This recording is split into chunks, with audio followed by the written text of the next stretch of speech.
Welcome to Eerie Bites of History, your daily serving of strange bites of the past.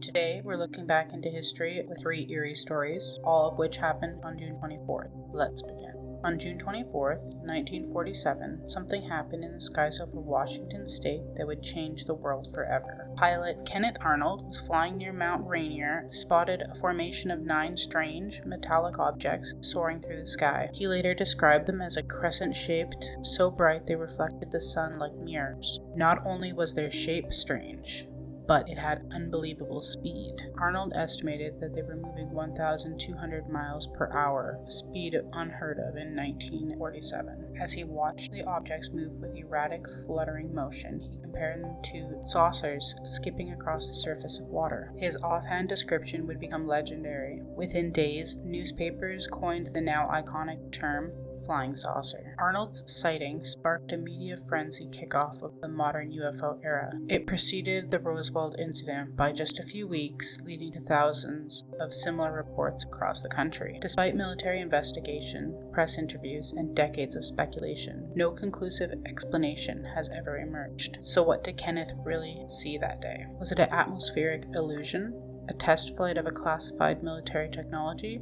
Or was it something not of this world?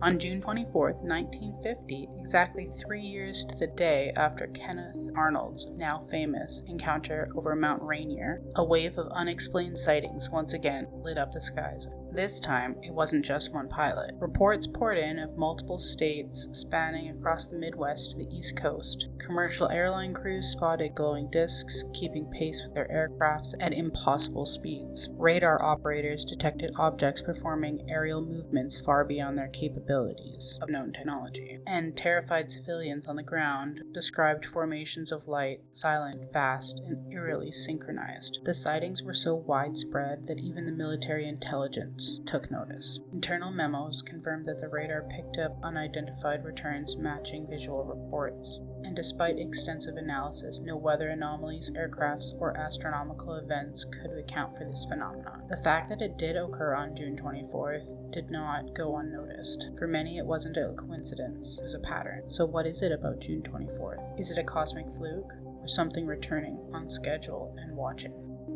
On June 24th, over the years, a strange and chilling pattern quietly has haunted the UFO world of research. A pattern many have come to call the June 24th curse. This is not just about sightings, but actual deaths. It began with the death of Frank Scully in 1964. Scully was one of the first authors to seriously write about flying saucers, claiming that a crashed alien craft had been recovered by the USA. He was ridiculed by skeptics, but Scully stood by his sources until the end.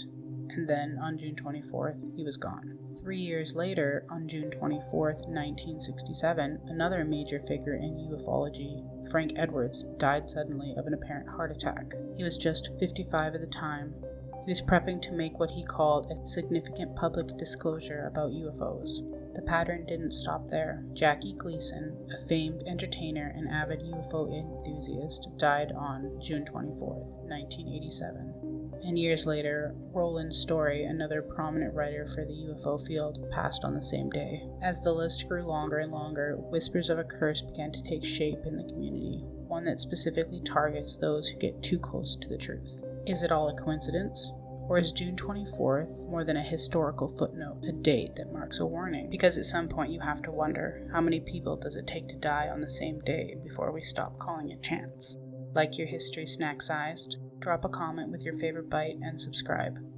Join us daily for your eerie dose of the past.